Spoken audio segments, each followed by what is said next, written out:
honest with you, Parker, Indian River for me this year is off the map. And we need to get some money coming in because we're going to be broke very soon. Parker Schnabel, one of the youngest stars on Gold Rush, has amazed fans with his bold decisions and hard work. Recently, he took a massive gamble by investing $160 million in a risky mining venture, and it paid off big time. This young miner has grown up on the show, leading his team to success season after season. What did Parker discover that changed everything? Let us uncover the thrilling story behind his latest triumph that promises to change the gold mining industry forever. Parker Schnabel's tough choice. The gold mining work of the brave miners from Alaska just keeps getting more exciting, and it's all set to wow audiences again with a new season on the Discovery Channel. This season is full of big discoveries, reaching new levels of success and taking on even bigger challenges. These miners have really outdone themselves, achieving dreams they never thought possible. The latest episodes are jam-packed with jaw-dropping and thrilling moments that will keep you glued to the screen. Parker Schnabel, who is not yet 30, finds himself at a turning point regarding the size of his mining operation. He's been advised to think about scaling down his team, which has left him feeling quite conflicted. For Parker, this decision isn't just about money. It deeply affects his crew too. They've been working together for over a decade and have just started to see serious financial success. Together, they've fine-tuned their mining operations and have unearthed gold worth over $100 million. So, how much gold are we talking about? Well, consider that 1 ounce of gold is currently valued at more than $2,000. Keep in mind that gold prices can fluctuate depending on various factors. Parker's team, which includes dozens of dedicated miners, has been working together for years to dig up the finest gold in the Yukon Territory. They've managed to extract over 50,000 ounces of top-quality gold, which makes them one of the leading gold producers in the area. If you crunch the numbers, they've made well over $100 million from their efforts. However, after 10 successful years at the Indian River, Parker and his team feel like they've tapped out the potential of the area. Their permit for mining there has expired, and they chose not to renew it. But this doesn't mean they are thinking of retiring or giving up on mining. On the contrary, Parker sees this as an opportunity to aim even higher. To continue his lucrative gold mining empire, he needs to find a new spot with plentiful gold reserves, something even better than what the Indian River offered, or he risks having to reduce his business scale. The new challenge facing the Schnabel team is fraught with risks. They're moving away from the well-known Indian River to a completely new area. They'll need to start from scratch, figuring out the land and how much gold it might contain. Parker has ensured that they have everything necessary for this new adventure. New workers, more mechanics, the right equipment, and a thorough understanding of the new area. But where exactly is this new spot? Parker has secured a deal for land in Australia Creek. This plot is special because it's one of the last untouched areas in the region. The gold mining industry is ancient and attracts those who are passionate about hard work, the excitement of discovery, and the idea of financial independence. It's certainly not for the faint-hearted, as starting in this field is riddled with obstacles. For centuries, miners have been drawn to the Klondike, a massive and rich gold region, driven by the hope of striking it rich. This area, located southeast of Dawson City and near Parker's former claims, has been a hotspot for miners. However, his new spot in Australia Creek covers a massive 8,500 acres of land that was previously overlooked by the early miners who rushed to the area in search of gold. But why did Parker pick this particular spot? Despite being untested, it was one of his few available choices, and with time running out, Parker had to make a decision to secure the lease for the next mining season. He agreed to pay the landowners a share of any gold found as part of the leasing agreement. Furthermore, he needs to confirm that this land contains enough gold to justify setting up a massive mining operation, potentially worth millions. To explore the potential of Australia Creek, Parker begins with a map that shows the results of their initial drilling tests.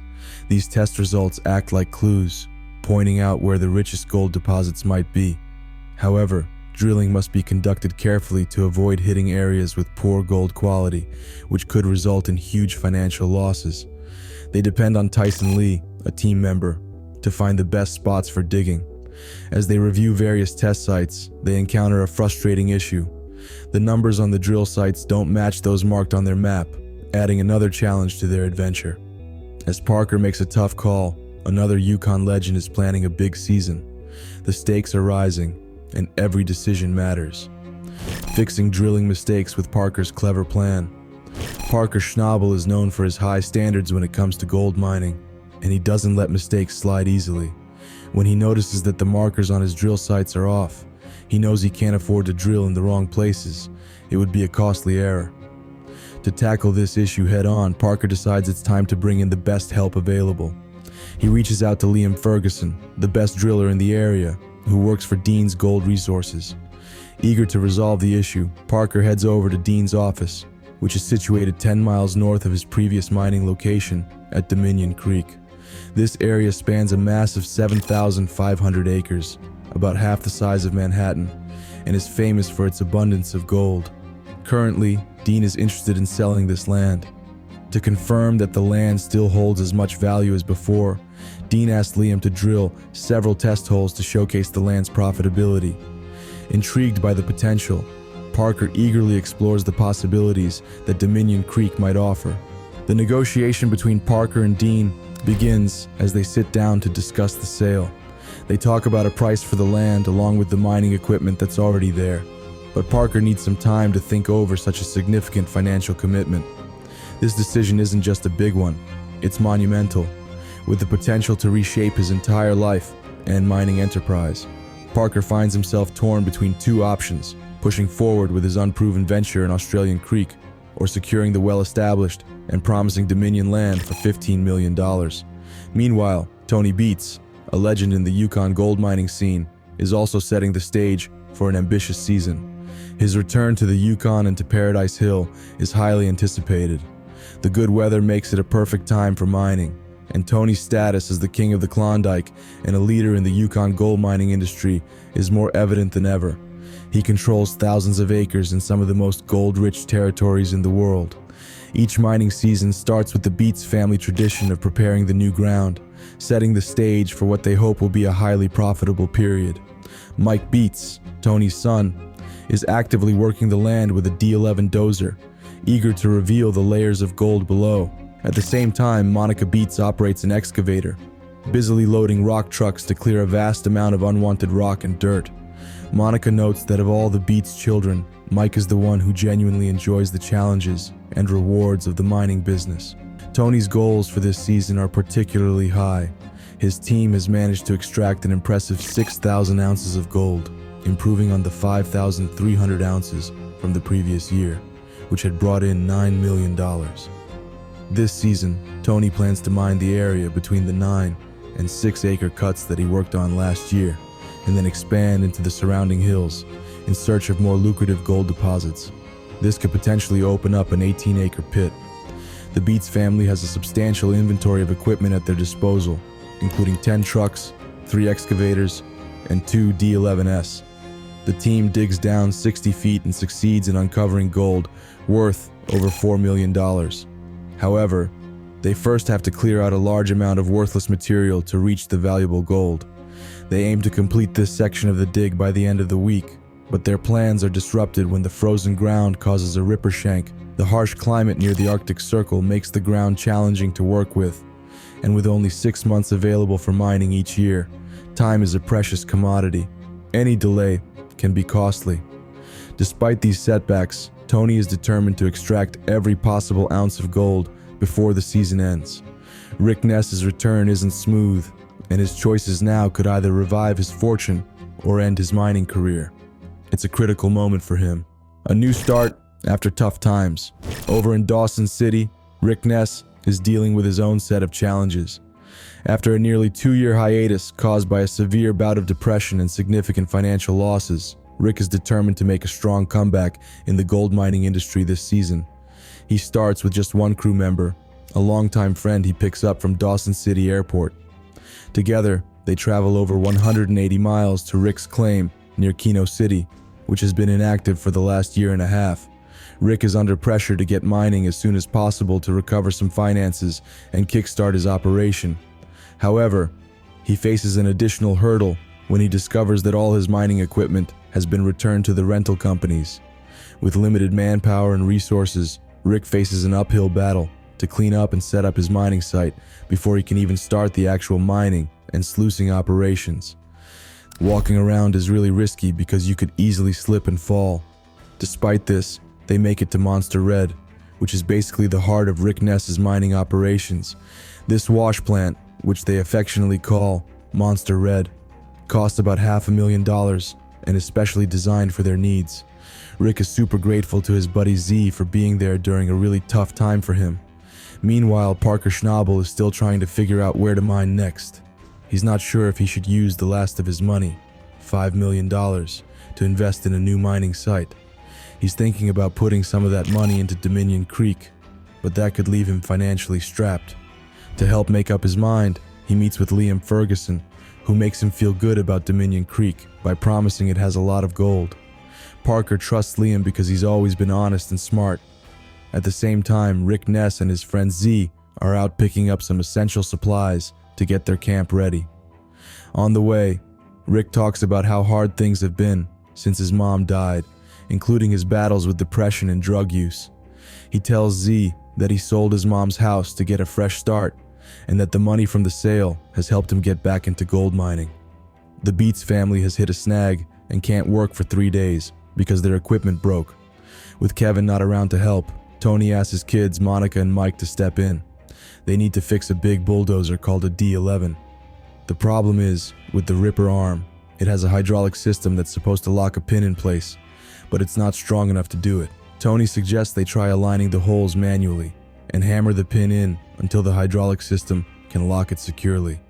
This fix works, and they get the bulldozer running again. Back to Rick Ness. He's worried about keeping the mining land he bought from a guy named Troy Taylor 4 years ago. He paid a big chunk of money as a down payment, but after missing a season and some payments, Troy's thinking about calling off their deal, which would be a huge blow to Rick's mining career. Luckily, Troy decides to give Rick another chance to make the payments. Elsewhere, Parker's main guy, Mitch, is back with the team. Parker gives him a warm welcome and asks him to check out their equipment, valued at around $2.5 million. Mitch heads over to Dominion Creek with a mechanic named Jordan and another friend, Tyson, to take a closer look at what they have. They find almost brand new machines and figure everything's worth about $2 million. While checking everything, Mitch and Tyson realize moving the huge wash plant would be really difficult, but they're pleased to see the other equipment in such good shape. With challenges mounting, everyone needs to step up, but some surprising turns could completely change what they expected for the season. Rick's urgent hunt for a loader. Rick Ness and his team are under a lot of pressure as they need to find gold by the end of this week. In order to make this happen, Rick is urgently looking for a loader to transport his essential piece of equipment, the Monster Red wash plant. He manages to strike a deal with 2 men, Craig and Lando, who lend him a loader. In exchange, Rick pays them with gold, which is worth $10,000 for a 2-week rental. Rick is eager to get started because a couple of years back, he had unearthed nearly $3 million in gold at a site called Rally Valley. He had to leave that site abruptly, but he had stored a month's worth of gold-rich dirt close to Monster Red, and another pile not too far away, about 1,700 feet distant. Either pile could seriously boost his chances this season. However, just as he's about to start, Rick runs into a major snag. A crucial suction line from his wash plant is missing. He suspects it's been stolen and decides to track down the thief to recover his equipment. Over with the Beats family, they're facing their own set of challenges. It's been a week into the mining season, and Kevin hasn't shown up for work. His parents finally reach him, and Kevin informs them that he won't be returning. This news hits Tony hard, but Monica and Mike see it as a potentially good move for Kevin, who, like them, started working in the family business at a young age. Despite this setback, the Beats family pulls together to fix the broken equipment and get their mining season underway. Eventually, Rick finds out who stole his suction line and confronts the culprit, while Z is out looking for replacement parts since their original equipment can no longer be used. Meanwhile, Parker Schnabel is considering a big investment. He takes a helicopter ride to get a better look at a vast piece of land he's thinking about buying for $15 million. He brings a friend along to help him decide. As they fly over, it becomes clear just how huge the area is. It takes 10 minutes by chopper to cover the whole property. Later on, Liam shares the results of some gold tests with Parker, showing that a particular part of the land could yield 40,000 ounces of gold, which would be worth about $80 million. However, Liam warns Parker that extracting that much gold wouldn't be straightforward. Over at the Beats mining site, they've been dealing with some delays that were getting everyone down. Just when things seemed a bit bleak, Minnie brought in some great news that changed the mood. They've secured the license to mine the Indian River claim. Everyone's spirits lifted with the news, and there's a lot of excitement in the air about what they might find there this season. In a heartfelt moment, recognizing how much Z has supported him, Rick decides to give Z the first piece of gold they find this season. It's his way of saying thanks for sticking by him. Meanwhile, Parker Schnabel is making some big moves himself. He's decided to go ahead and purchase one of the biggest mining sites in the Klondike, known as Dominion Creek. Parker and his team are known for being incredibly good at what they do. They're some of the top miners out there. The crew isn't just made up of young guns. They're joined by experienced veterans who've been mining for decades. These old-timers share their knowledge and stories, enriching the team with their deep understanding of the craft. It's this blend of youth and experience that makes their team so formidable. Each member brings something unique to the table, making it tough to pick just one favorite among them. They're like a family of legends in the gold mining industry, and they're all set to achieve even greater things. There's a lot of excitement about what they can accomplish together. Did Parker Schnabel's $160 million gamble reveal a hidden truth about the future of gold mining? Or is there more to the story than we know? Share your thoughts in the comments, and don't forget to like and subscribe for more.